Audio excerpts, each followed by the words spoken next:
All right, what's up, my construction entrepreneurs? This is Tyrone Jones here with the Construction Entrepreneur School and Services. Another video. Hey, this one, I'm going to talk about proposals and basically contracts, right? And with proposals and contracts, every job that you do, we know we should be writing up proposals and contracts, okay? Most times, like for the public works side, I write up proposals. No one signs my proposals, okay? And then the general contractors for these public works contractors, most likely I'm signing their contract. And their contract is more in favor of them, okay? And in their contract is terms in there that you have to be mindful of, that you can always have them change. Well, not always, but you can contest it. You don't have to accept it. Okay.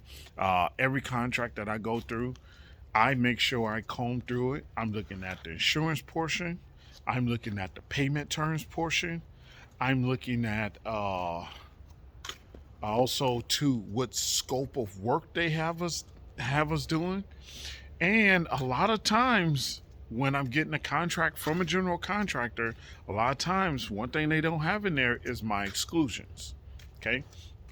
So those are the key areas that you always want to pay attention to when you are receiving a contract from someone else to do some work. And a lot of times these contracts are coming from either commercial jobs, right? Or public works commercial jobs. So you want to be careful with that. Now, writing proposals, okay? When you write out a proposal, with my proposal, I always have the same exclusions on my proposal for anything. And my exclusions are basically everything I have lost money on throughout the years. It doesn't matter if I do that work or not.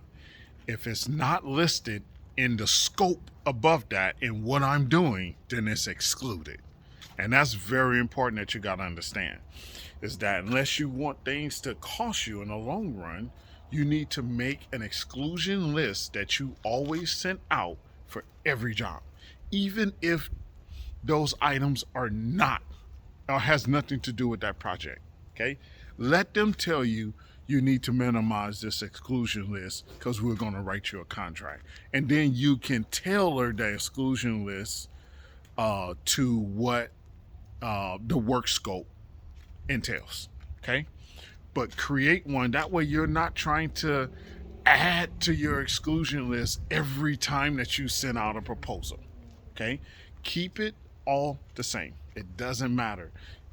Sometimes the only thing I really take out of mine is rebar.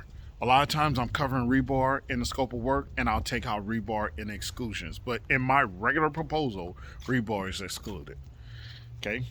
Sometimes I do that. Sometimes I won't. But I'll make sure that if it's, remember, my exclusions is this: if it's not listed above, it's excluded, and above my exclusion is my scope of work on what I'm doing. Now, when we're writing proposals, this is very important. Okay. When we're writing proposals, we want to try to be as detailed as possible. To a lot of us don't know how to write proposals, um, especially we only been doing residential proposals, right? Now, when we're doing proposals, just like any residential one that you do, you want to get detailed, right? Now, with the proposal as far as commercial and public works, we don't have to put totals or what that scope costs next to the description like we would do on sometimes on public works jobs.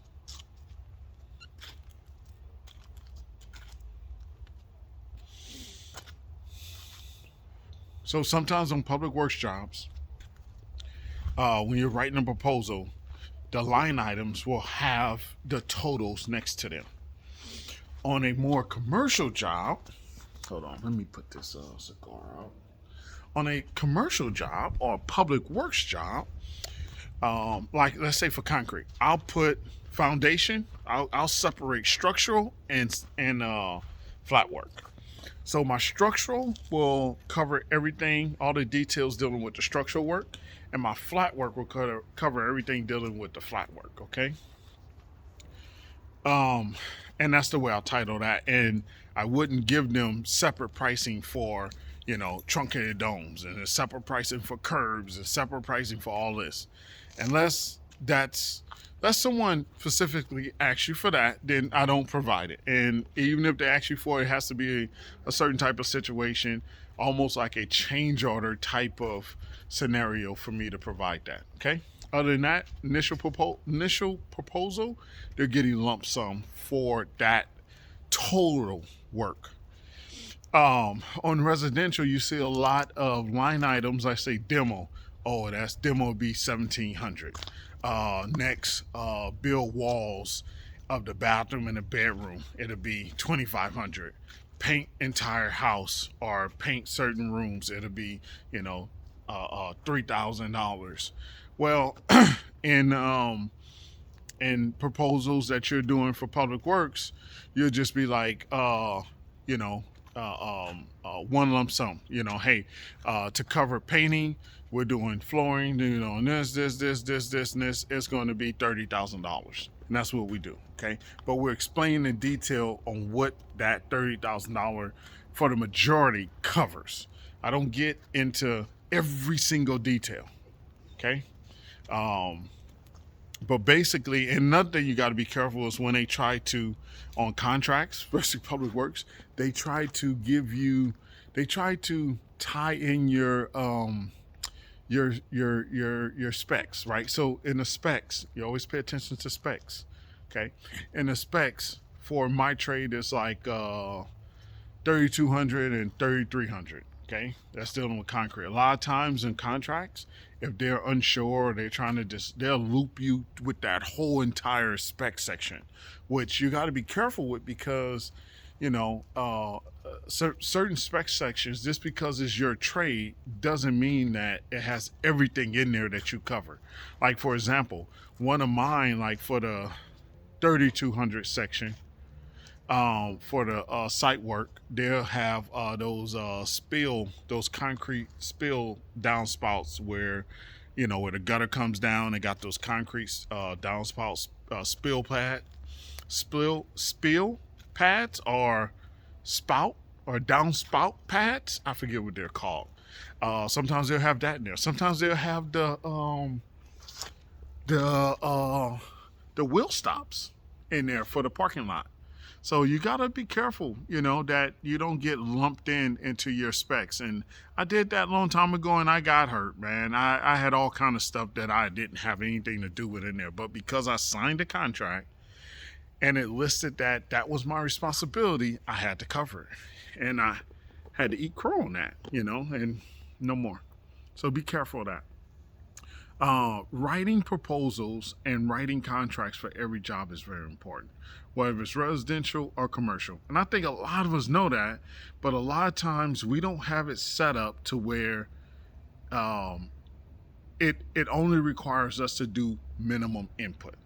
So, like, let me give you this example. One of my mentorees was bidding on a commercial job, right?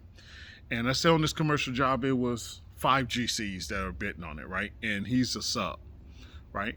Well, on my proposal, so I'm not creating a whole lot of time into this.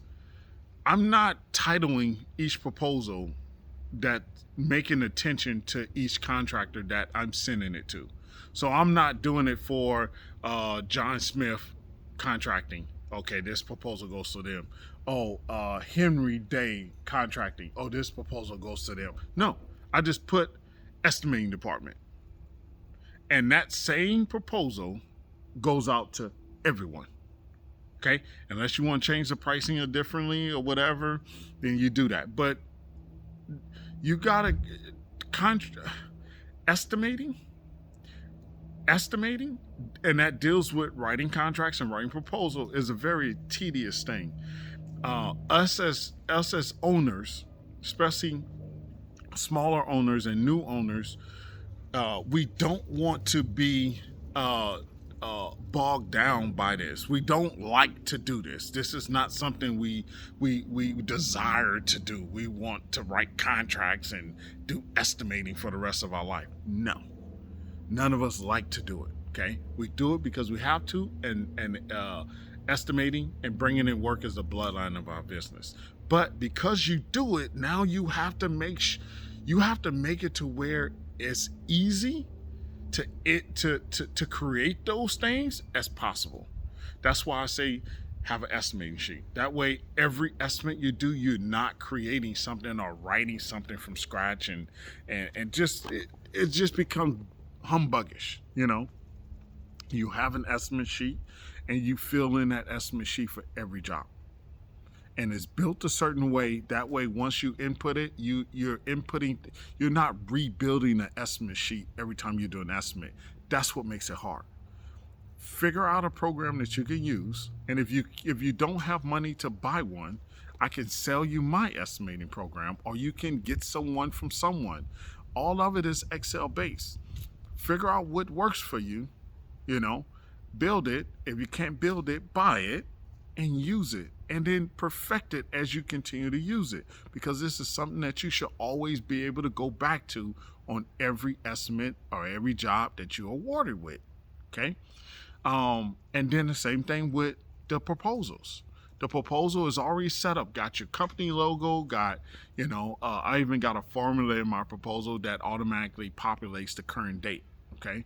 It already has your license number, all your info in there, to where you can easily just input things in there. Okay. And you have a blank copy of that. And that way, after every estimate that you need to send out, you need to create a proposal. It's easy to create that proposal. I think a lot of times when we don't have systems put in place like that, then we take a long time to write up. We take a long time to do the estimate. We take forever to write up the proposal. We take forever to write up the contract. Create these systems, and if you cannot create it, then buy it. And then think about this. It doesn't matter if you buy for somebody for $200, $300, $500. You're going to use it forever. The only thing you're going to do is just add to it. So spend the money, get it, so you can make your job easier. And that's what it's all about. Once you figure out if I get this is going to make my life easier. If I get that, this is going to make my life.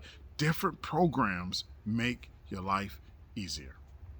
Okay. And I'll do a video on the different programs that I use to make my life easier, especially bidding on these public works and heavy commercial jobs. Okay. So I'm gonna let you go with that. I'm already running high on this video.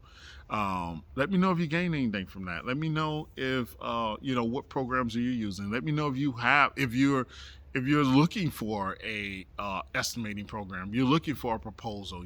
I think I still have a package on my website where I sell estimate sheet, proposals, contracts, and things like that. Course for a fee. But get it. Even if you don't get it from me, get it from someone. Okay. And make sure it's something that you can use, and then use it. That's another thing, is that we get these things, and because we don't want to learn new things, especially about these computers and about the internet, we buy these things and just let them sit and not try to figure them out. If you buy something and you're not familiar with Word docs, you're not familiar with Excel, you're not familiar with PDF files, learn it. YouTube is there. You're watching this video on YouTube. Watch a video, and I know it's cringy. I know it's hard to watch at times, but that's what separates us from everyone else, because we're willing to do those hard things. We're willing to sit down and kind of learn, kind of sit and muscle through what we need to learn. So learn about how to store files. Learn about how to use Excel. Learn about how to manipulate PDFs.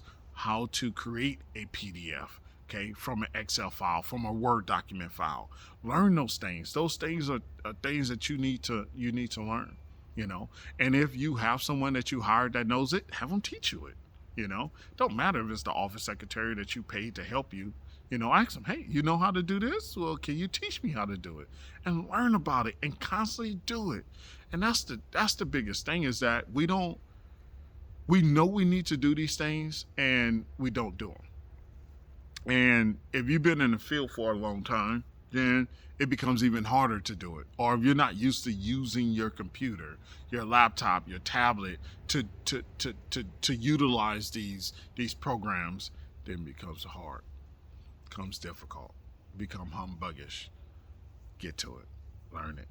These things are helpful, and it's going to make your job a lot easier, and it's going to help you build your company a lot quicker.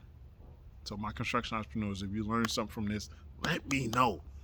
Leave me a comment, like, share, send this to someone else, man. Everybody needs to hear this, okay?